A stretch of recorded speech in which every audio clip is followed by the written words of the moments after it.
So personally, um, I want to say there's probably like pandemic or something. Uh, during the pandemic, you know what I mean? People was home. You know, you start, let me not say people, I say myself. So, you know, you're home, started getting a little fluffy. You know what I'm saying? So I was like, I have to, you know, it would behoove me not to leverage the information that I know, but through environmental design, create a system that would stop me from doing negative things and encourage me to do more positive things. So um, every time, for example, I have like a rug, like a really big rug in my living room. Every time I crossed that rug, I had to do exercise, right? Because I was trying to engineer the situation to keep me away from the kitchen. I'm home, I'm bored, you know, working from home. It's very easy to snack and lunch and eat and be a little bit more gluttonous than normal. So I had to cross this mat to get into the kitchen. So I was creating a negative. I was using negative reinforcement to dissuade me from going over there. So every time I had to cross the mat, I would do push-ups. I think I'm gonna do a set of 25. I would do 25 push-ups every time. And you know, it adds up because I didn't put limits on it. So even when my children would ask me for a snack, that means I had to cross the rug, I had to drop, do some push-ups. So one, when you exercise, there's some pain associated, but it also makes me more, it made me more conscious and deliberate about me taking those trips, what I was eating, and the cost of making a trip in there. Now, what I also needed to do, and this is an example of positive reinforcement, right? Um, being gluttonous at home, drinking sugary drinks. One of the things I told myself was I don't want to drink calories, so I wanted to drink more water. No, just healthier stuff, not sugary drinks or anything like that. And so what I would do was, you know, typically I would go to Walmart, I'd get a big case of water, um, you know, get gallons of water or something like that, and I would tuck it away. So it wasn't really obvious. It wasn't in my line of sight. I had to like remember where the water was and go grab some when I needed it. I had unnecessary friction between me and the water. And so what I did was I made it easier for me to access the water, right? I would go and put the water inside my line of sight. I would put it on, I would just leave a couple of waters on the kitchen table. And just the way the environment is set up, I have to cross the table before I get to the refrigerator. And so what it would do was it would make me pass and stop by the water on the way to get the sugary drink. And usually I would just snatch a water. I would catch myself, drink the water, and I would reward myself, right? So if I went an entire week, right? If I went an entire week and I only had one sugary drink a day, you know, because I'm human, I don't, you know. So I allowed myself one sugary drink, but if I had one sugary drink and all the rest of my drinks was water, then I would reward myself with like a cheat meal. Just a little thing. I graduated from that to drinking a gallon of water a day. I ended up doing 75 hard a couple times. But that was a way of me using positive reinforcement to reward myself, to encourage me to take positive behaviors or to encourage me to do something. So me putting the water in my line of sight, me putting the water on the table that's on the way to the fridge was a way for me to remove friction, which made it easier. And then the positive reinforcement to encourage me to continue to take the action was I would reward myself with eating something that I really love to eat once a week, like a cheat meal. So very simple, but these are ways for us to sort of hack ourselves, right? And be intentional about designing our behavior and our habits, and make sure that it's in alignment with who we say we want to be and the things that we say we want. And so I would offer to you to like explore that. Like, how can you use positive reinforcement to encourage you to do things that you need to do, and use negative reinforcement to get you to stop doing things? So one of the things I do with myself, but also with any of my clients, coaching or consulting or otherwise, is let's look at 3 things, right? Let's get a notepad. If you're watching this, you could take notes. I want you to think about any particular goal that you have. Losing weight, something around finances, your personal life. Maybe you need to do date nights or something. I don't know. I want you to take a piece of paper and write 3 sections. I want you to write what you need to start doing, right? Because obviously there's a gap between where you currently are and where you want to be. So write down start. And under that, we're going to write all the things we need to start doing to help us fill the gap, allow us to make progress, and move us forward towards the goal. Next, write stop. And there, I want you to write all of the things that are getting in the way of you having the thing that you want. So these are the things you need to stop doing. You need to cut it out. You need to remove it. So everything in the start section, positive reinforcement. Remove friction between you and taking those actions. How do you simplify? How do you streamline the process from point A to point B? In the stop section, negative reinforcement. How do you add friction? How do you add friction so that it becomes increasingly difficult for you to do those things, so that you pay the highest energy tax possible when you do that, and there's a consequence? And then it's not all bad. So the last section, I want you to write continue. And these are the things that you are currently doing that are working for you, and you don't need to change these things. These are things that you are currently doing. This is evidence that you're moving in the right direction already. And so the reason why you have this continue section is because when you are looking to start things, right? And I know folks have heard of, if you haven't, but like habit stacking, right? So if you're looking to start a new habit, it makes it easier for you to initiate that by attaching it to something that you're currently doing. So if you look at the continue section, the things that you're already doing that's already working, if you can find a way to take something from the start section and add it to the back end of something in the continue section, then it increases the likelihood of you doing it, right? The positive reinforcement. So for example, if you wanted to floss more, just keep it as simple. If you wanted to floss more, right? You wake up, you go to brush your teeth. What would be a simple way of doing this? So in the continue section, you have brush my teeth. You brush your teeth, you're already doing that, it's working.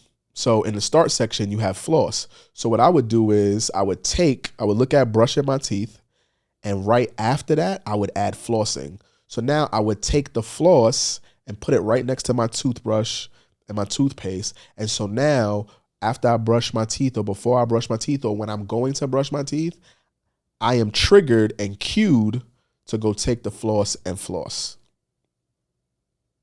And if you keep doing that over and over, then you'll be doing it second nature in no time, right? I don't really get caught up in it takes 21 days or 60 to 90 days, whatever. For different people, it takes a different amount of days for it to stick. But what I do know is if you, again, take the habit you're trying to start and stack it on something you're currently doing, and if you reward yourself for flossing, you dramatically increase the likelihood of you being able to have that habit stick. But you also said like you realized like your good wasn't good enough. And I hear a lot of people say, well, I'm giving it my best. And I'm like, yo, your best is not always good enough for the situation at hand. Your best is not what's getting you to where you want to go. So instead of focusing on doing your best, you got to do what's required. Right. You gotta check the box. You gotta meet the mark. It's the same thing, but just in a different. What did you do to better your best? Right, and I love that. First thing I had to do was, and it's these 3 pillars: assess, assign, align. Right, I had to make an assessment of my life. What is going on in my life right now that's non-workable? Because it's not about right or wrong, King. Like, it's about what's workable and non-workable. And what wasn't workable was the way that I was treating people. What wasn't workable was the way I treat myself. What wasn't workable was me, going out, being outside to like 5 a.m., going home, getting sleep to like 7:30, waking up, taking a shower, going to work, and then running off that. It really wasn't workable long term. I did it, but it wasn't workable long term because it would mess me up for the next days. So then I had to give myself an assignment. Okay, cool. If I'm gonna assess my life, I'm gonna see what doesn't work, and I'm gonna see what does work, and I'm gonna keep what's working and expand upon it. Now I got to add to it. I had to give myself some assignments. A lot of times we're running around here just going to work and just doing stuff, but I wasn't being. So there's a lot of humans doing, not enough humans being. I had to start being the person that I wanted to see, right? And how did I start being that person? Change my diet. The first thing I did was change the word diet. Diet has the root word of what? Die. This is why most of the time people who start, they die off with the diet because it's language creates the reality. Right. So I started diving deeper into psychology, understanding human behavior, understanding how to actually get a person to do what they need to do instead of just sticking for what they wanted to do. The first person I had to get to do that was me. How do I get myself to do the things I need to do, even though I don't want to do it? That was part of that raising my hand, doing it scared. So I said, all right, cool. My assignment is every time I go somewhere, I want to spread love. In fact, I had to write down my possibilities, who I am. So who I am is the possibility of love, connectivity, financial prosperity. That means now my assignment is no matter where I go, I must explore and exemplify those 3 things. I don't need to know you to know you're a great person. I don't need to know your history to understand your energy. I see you. I feel you. You're right here. Your energy can't lie. That's real. So when I started realizing that, I said, okay, they can see the same thing about me. I can't be faking what I'm saying. I got to really be that individual because success is something you attract by the person you become. My teacher taught me that when she used to give me the $5 to $50. She taught me that. She said, like, I'm only giving this to you because of who you are. And I was just shattering the records. Like, come on, bro. How many people you know from Brooklyn doing 99 grade point average? I started out at 65. 65 is barely passing. If you get a 64, you failed. Right? That 9th grade year, my mom passed away. The 9th grade year, I was doing 64. I left. I went to North Carolina, played basketball, won a couple championships with the basketball teams down there, came back up, went to school in Brooklyn, and went to the finals, but we lost ultimately. I didn't get as much playing time as I used to get. I was a star player. My first game in regulation game dropped 30 points. Right? Like, and then coming up to New York City to now be like a shooter. Like, what? Life is different. So, all right, cool. This all goes back and ties into the story. Every single thing, all the obstacles that I'm going through are opportunities for me to show my greatness. So when we talk about good being no longer good enough, we got to examine ourselves. If good is no longer good enough, what happens? That means I'm too busy being good that I forgot about my greatness. Some of you are too busy being good that you forgot about your greatness. Who are you? The ancestors chose you. When I talk about my mom, that's a queen. I got the blood of a king and the blood of a queen running through my veins. I'm special. You're a special king. That's why I said to you earlier, I was like, yeah, you're the star of your movie. I'm the star of my movie. But when we come together, we co-star. Now we're co-starring right now. Yep. I like that. Yeah, also, I think with just thinking about how to elevate and better yourself, you had mentioned oh wait, damn, my bad. Let me give the last thing. Yeah, because I forgot to give the last A, right? Yeah. The alignment part. Yep. So the alignment part, like discipline and consistency. Without discipline and consistency, nothing's gonna work. That's accountability, right? Yep. So assessing your life, seeing what you want in your life, seeing what you don't want, right? Then the assignment. Who do you are? What are your possibilities? What do you stand for? What do you represent? What type of experiences do you want to create in your life? And then you have to be in alignment with your assignment, because if you're not in alignment with your assignment, you're going to feel struggle. Anytime anybody experiences struggle in life is because they're out of alignment. But being out of alignment is a pushing thing. It's meant to help you, not to hurt you. Right? Because if you're out of alignment, now you can say, okay, cool, I got to get into my space. I got to get back on my grind. Right? How many times we take a break for a minute, we feel like, damn, I don't really feel this right here. I got to get back on my thing. But it motivates you to get back to it. So assess, assign, align was the way that I looked at my life and said, okay, cool, this is how I'm going to change my life and be able to start over, to be able to give myself a new perspective. Yeah, I like that. Very practical. But I was saying, you was mentioning to me, before we got on, just being somebody who's actively engaged in your life, right? Talk to them about the concept of being an MVP in their life, because I really thought that was powerful. That's dope. I appreciate you, brother, because you got to look at it this way, man. If you want to, you don't have to. You don't have to listen to me. You don't have to listen to D. You don't have to listen to nobody. I'm just saying. There's a game being played. It's either you're going to be a player in the game or you're going to be the one being played. Yep. So you got to choose. Okay, cool. If I could choose to be anybody on the team, who would I choose to be? In my younger days, when I was like 10, 15, when I was playing sports, I was cool with being the sidekick dude. I was cool with being that person. Got into my 20s, all this, and I'm like, all right, now I want to be the MVP now. I don't want to be the underdog anymore. I want to be the first round pick. I want to be the number one pick. I want to be the MVP, the most valuable participant in my life. Right? I can't sit around and wait for things to happen. See, in my community, we got mailbox millionaires. Right? So the difference between a cubicle thousandaire and a mailbox millionaire is the cubicle thousandaire sits around and wait for things to happen. How many of us just sit around and wait for things to happen, King? Oh, they're gonna get picked. Oh, I'm doing music. You know a lot of artists, right? Oh yeah, they're gonna pick me up. I'm gonna get a deal. But what's the hustle like? Are you actually getting in front of people? Are you promoting yourself? Are you putting yourself in a space to be heard, felt, seen? And some of us are not. We're just waiting around. See, now the mailbox millionaire, that's the person that goes out and make things happen. I had to go out there and make things happen. So when I talk about being the most valuable participant in your life, you got to be the person that is willing to put the things that is not in alignment aside. That means, okay, cool. If I know I got this objective, my friends, they want to go out, but I got a timeline, I ain't going out today. If they calling me, hey, look, you want to go? No, I can't do it today. I got to be focused. I got to fulfill my obligations consistently until successful. I got to be focused. Sometimes we don't get mad enough to make a decision. But you got to get mad enough. You got to make a decision. You got to say, okay, cool. I'm going to do everything in my power to make sure I win. I'm either going to win or I'm going to win. Right? It's either I'm going to be in the streets or I'm going to be in the suites. But which one you rather have? I'm the MVP. I'm going to the suites. You get what I'm saying? Like me and my brothers, we talk about this. It's like Hollywood or homeless. You got to make a choice. You got to decide. Decide is what? When you look at the root word, you got to be able to cut off, right? So decide is you got to be able to decide. You got to take away the sides, and you got to have this one path. What is this one path going to be? This one path is going to be, I got to be the best version of myself regardless. If you understand that your focus is to be the best version of yourself, everything else around you starts to happen, because when you grow within, everything else around you grows.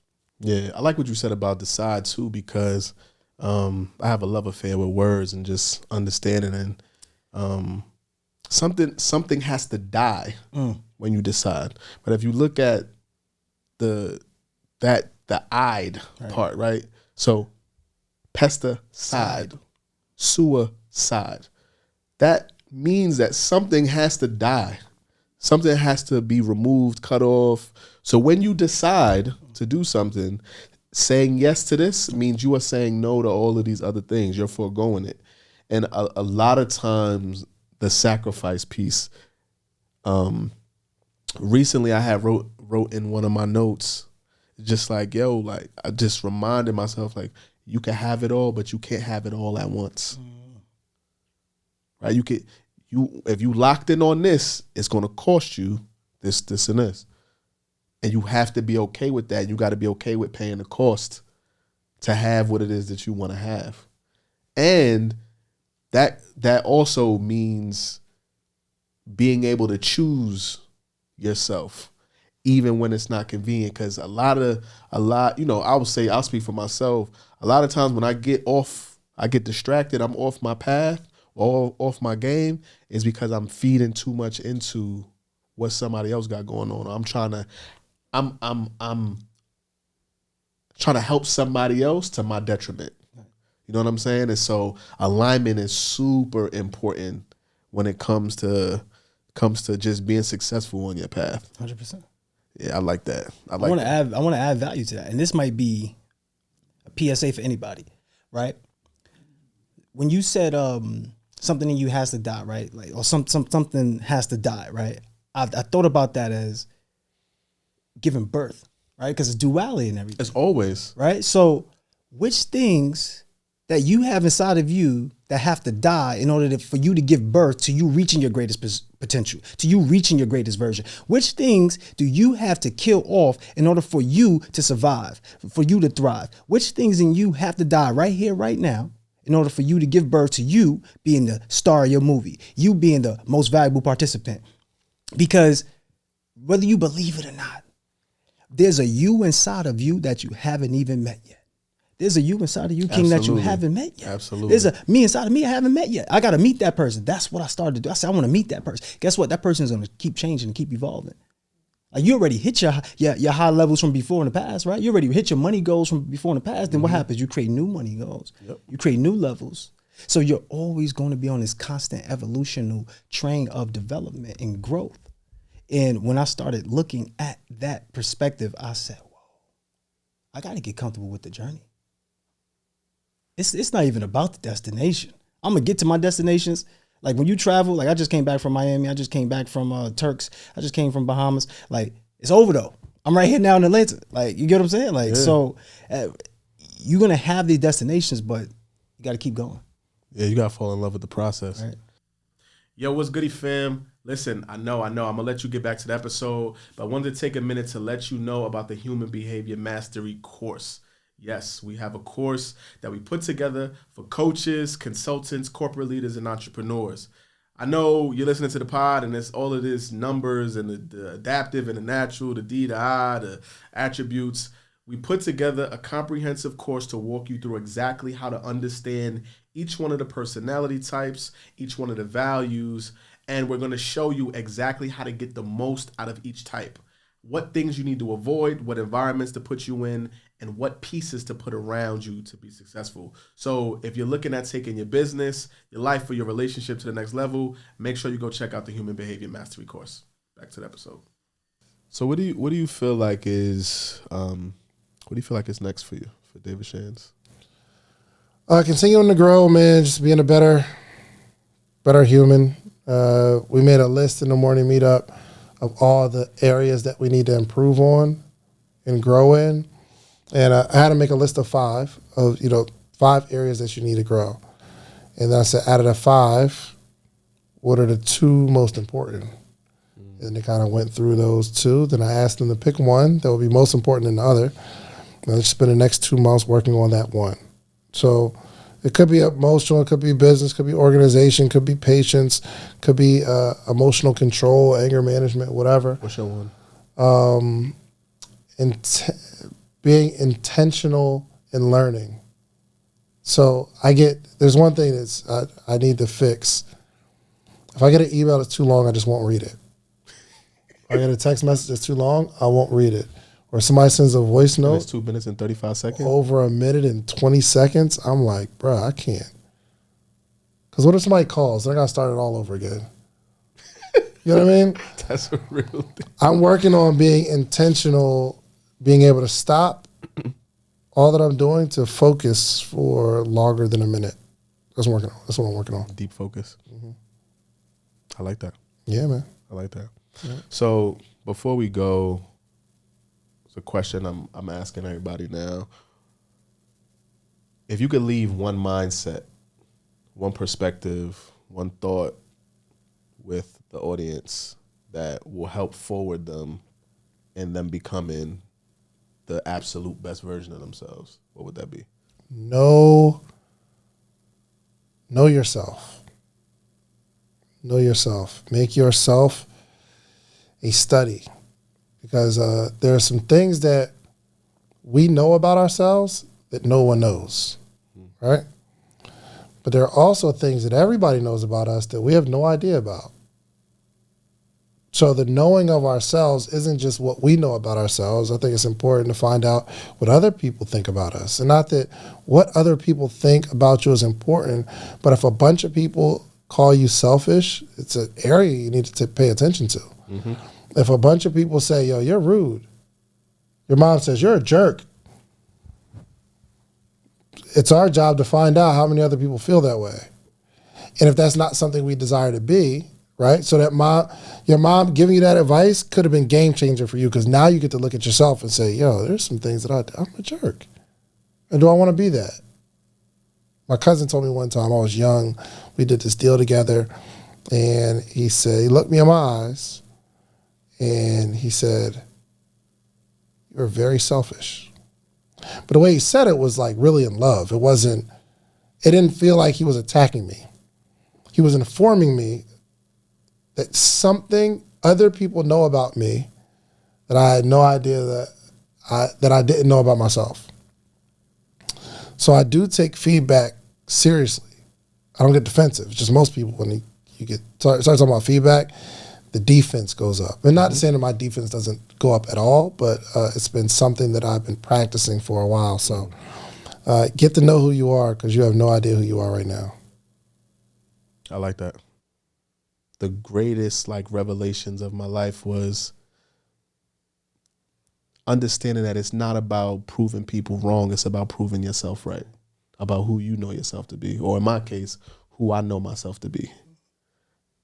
I lived for a very long time, you fighting and, they said I couldn't do this, so now I'm going to do all of that. And it's just like, if you shift that energy inward and just focus on acknowledging and affirming you'll very quickly realize that life adjusts to your frequency.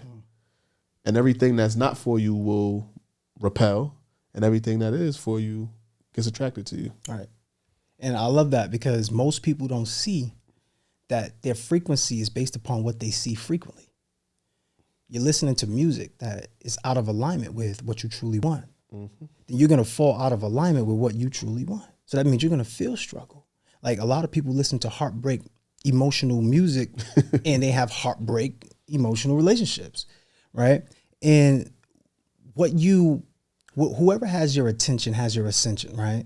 So if you're putting your money, you're putting your mind, you're putting your effort, your energy into something, you're going to get back what you're putting out. But it's this saying, they say you reap what you sow, but that's just a snippet, because we live in a microwave era, so we always speak in short codes. But in reality is, whatever you put in, whatever you sow, you're going to reap more.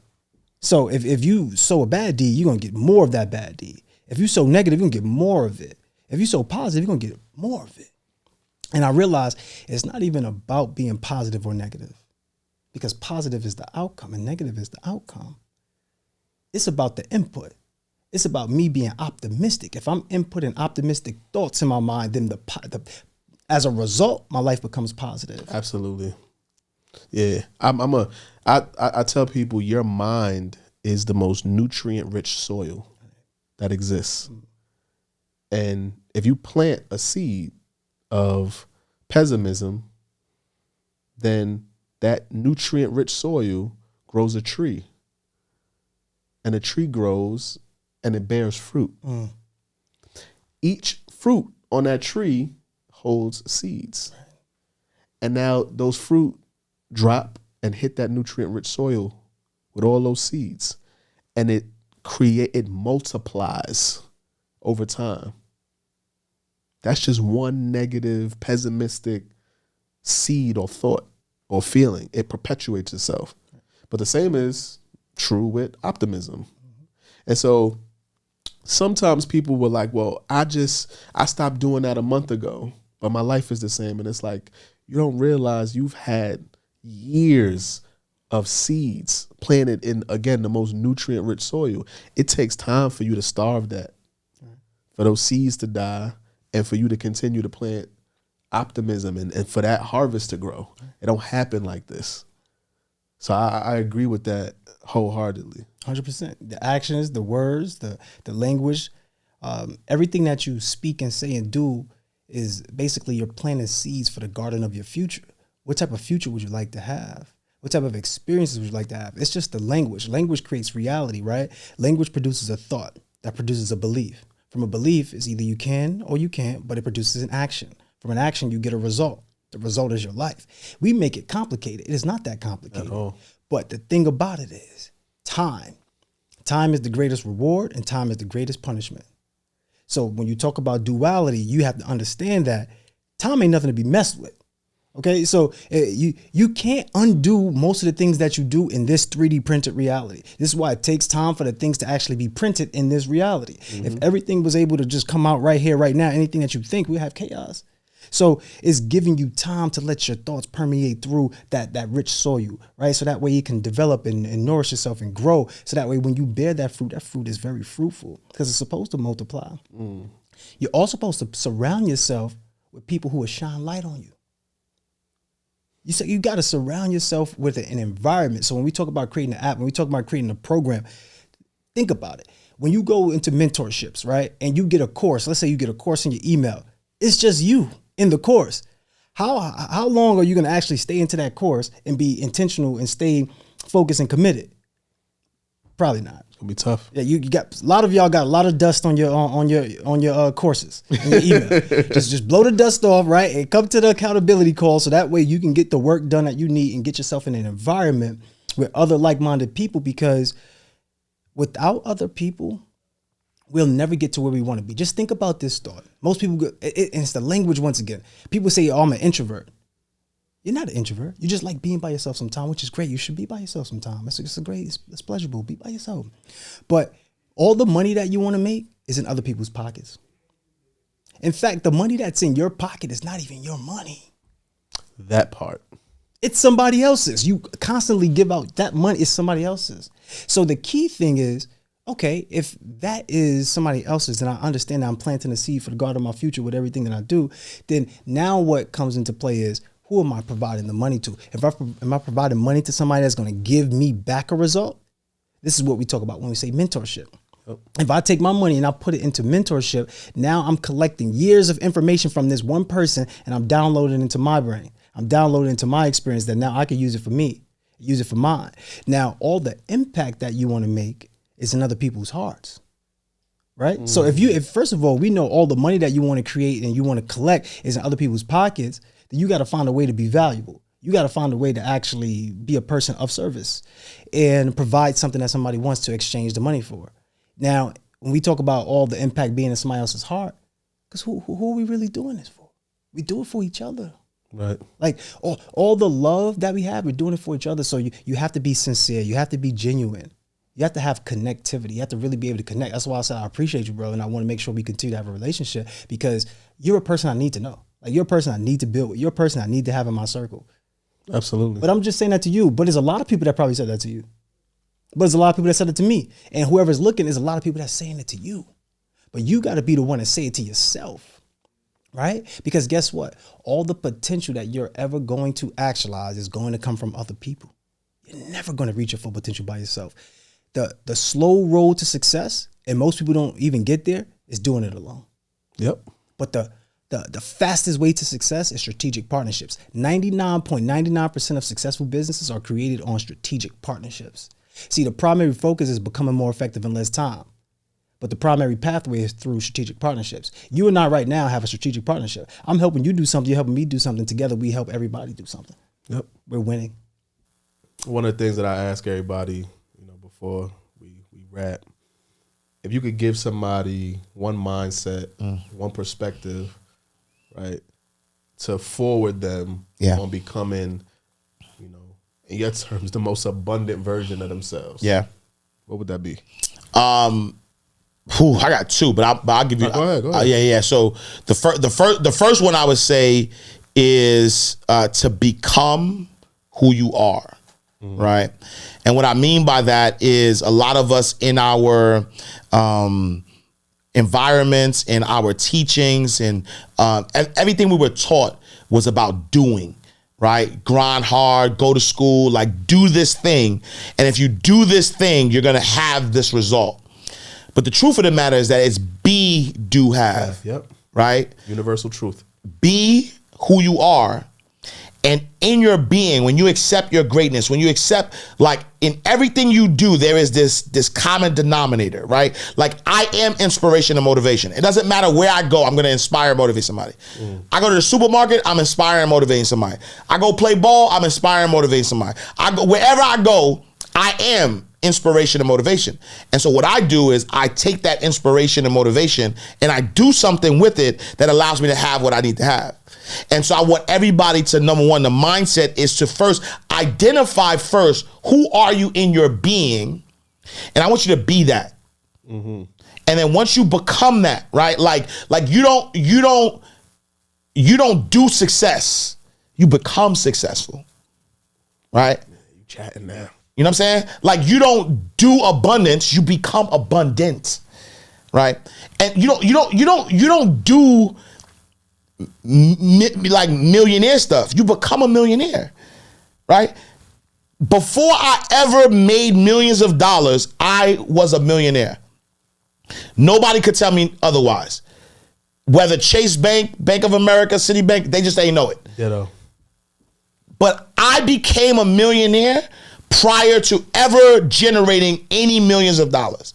Because in my being, I believe that I am a millionaire. And so in that being, it taught, like, what do millionaires do then? If I'm a millionaire, if I became a millionaire, what do millionaires do? If I am successful, right? If I'm successful in my being, I don't need you, like anything I start is successful before I start it. I don't need the result to prove that I'm successful. I am successful. And so if I am successful and I'm starting a podcast, what do successful podcast people do? And I'm going to do that. And once I do that, I'm going to have, again, I'm going to have a successful podcast. If I am a 8-figure earner in my being, well, what is it that 8-figure earners do? I'm going to do that. Now I'm going to have a business that makes 8 figures, right? So that's the first thing. I want people to become. The second thing is the mindset is that I want you to change your relationship with money. A lot of people, again, we're taught that we need to work hard for money. But the truth is money should be working hard for us. Right? We need to change that position. Instead of us being the employee where money is telling us what to do, right? It's our employees. So it's our employer. And so we're the employee and it's telling us what to do. And we react based on what money says. You got to change that. Money works hard for me. I'm the employer. I'm going to tell money what to do. And so a lot of us who don't come from money, yeah, you're going to have to work in the beginning to make money. But that active work needs to turn into passive work. Yep.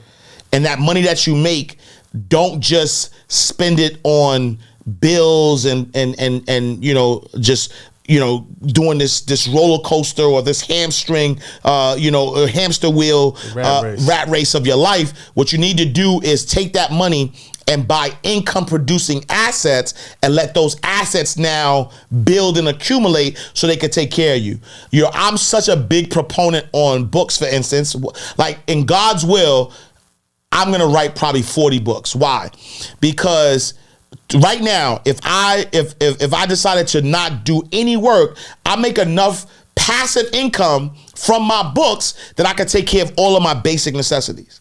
Everything else is butter. Everything else is butter. So guess what? That's all from I did the work one time. So I'm breaking it down that way because I want people to understand what I mean by income producing assets, right?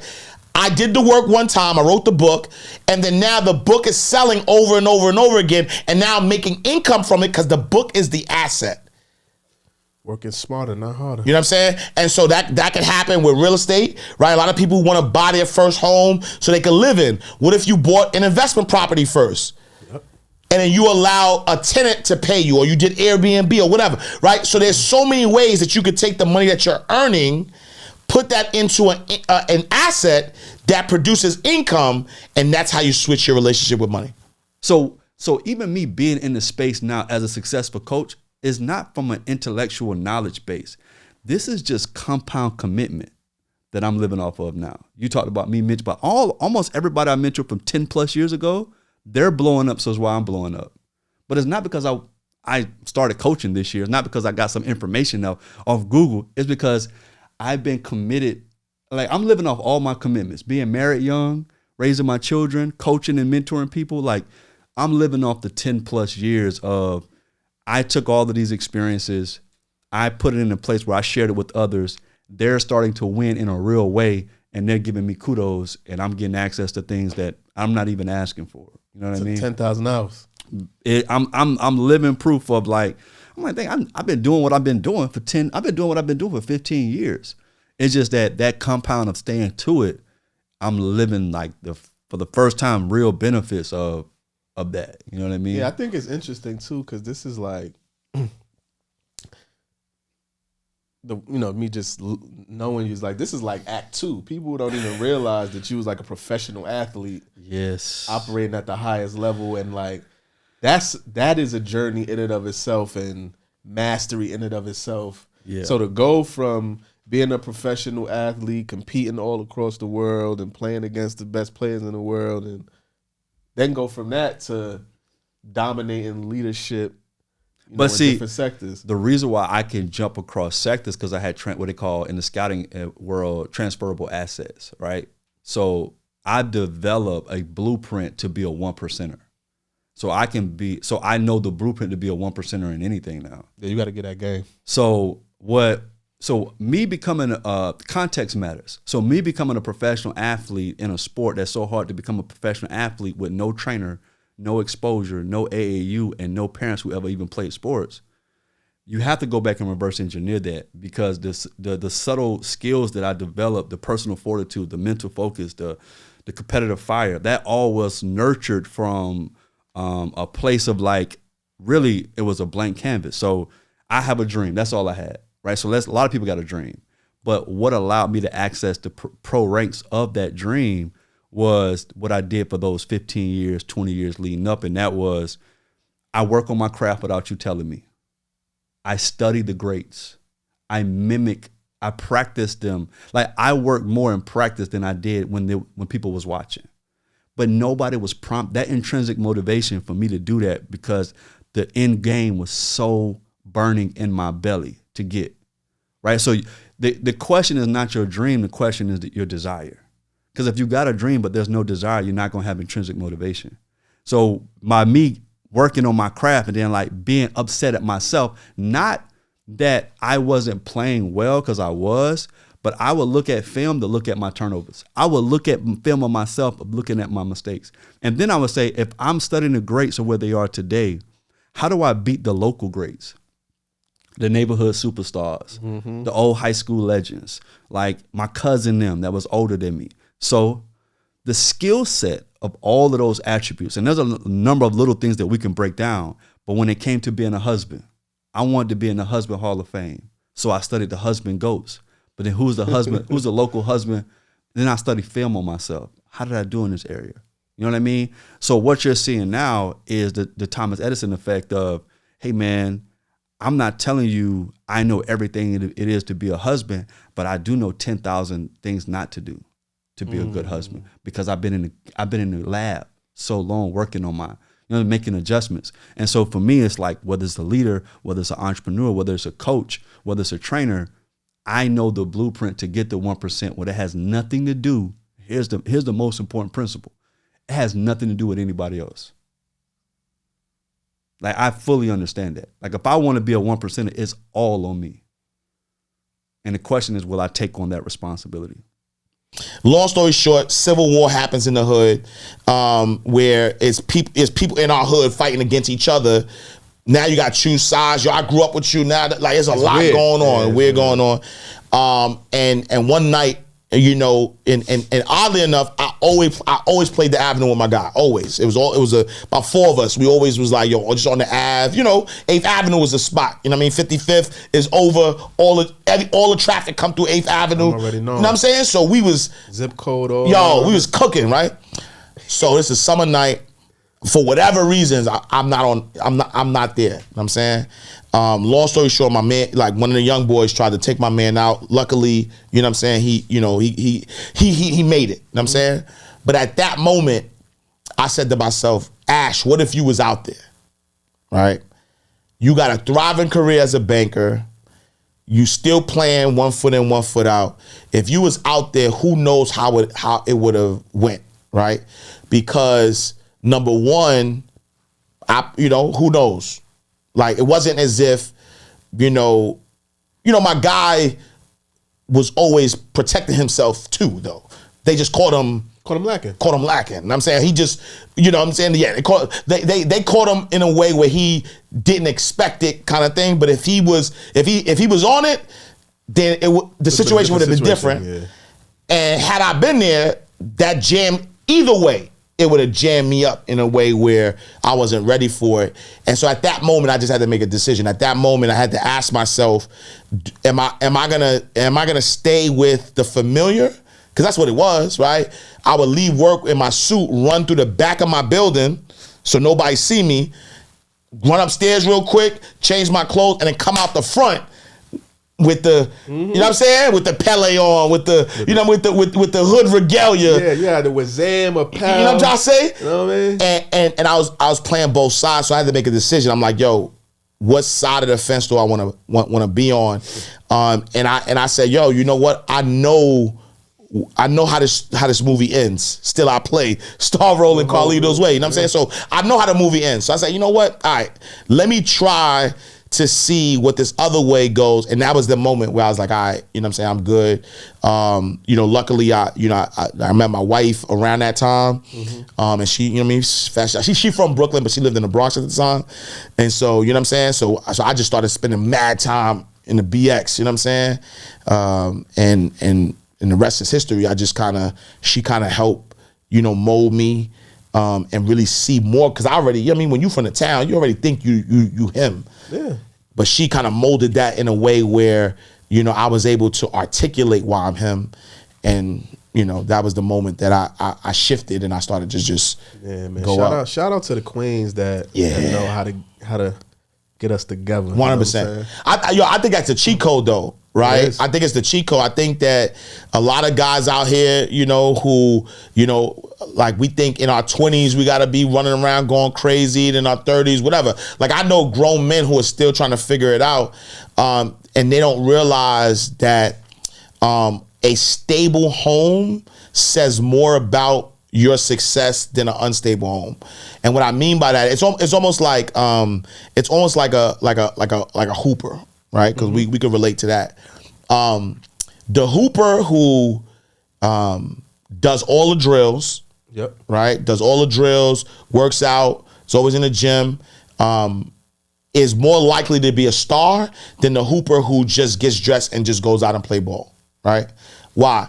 Because in order to be a star, there's a level of, work behind the scenes. Discipline, work ethic. Right? Work ethic, discipline, and that's the key word, is that there's a level of discipline that you have to have in order to still practice when you could do 20, 30 points easily. Like Like don't work until you get it right. Work till you can't get it wrong. That's the difference between a star. Somebody who's just an average ball player will get it right and think they ready. The person who is a superstar, Kobe Bryant, Michael Jordan, LeBron James, they don't do it till they get it right. They do it till they can't get it wrong. So there's a level of discipline that comes with that. Well, getting the right woman, the right partner by your side, it takes a level of discipline to be able to maintain that. Yes, it does. Right? Because, it is what it is. I've been getting money for a very long time. And with money comes power. With power comes women. And if you're not disciplined enough to say, yo, that's the one. I don't care what none of y'all doing. That's the one. And you're able to focus on your significant other and give them what they need so they could give you what you need. It takes a level of discipline, but that discipline pays off tenfold, right? Because me being a CEO of a credit union at 31 years old is not happening without my wife, us having conversations, her guiding me where I need to go. You know, me writing books and being an independent author and selling 250,000 books and, you know, making, you know, millions of dollars as an entrepreneur. That's not happening without my wife supporting me and, you know, helping guide me. Like, there's not an idea that I have that I don't run by her. And she's the one that says, I like that idea, but how about you do this? Like it's almost like, enhancement, right? Like it enhances my idea. It enhances what I do, and so having that right person by your side is definitely a cheat code. It's like Shark Tank at the crib. 100%. Everything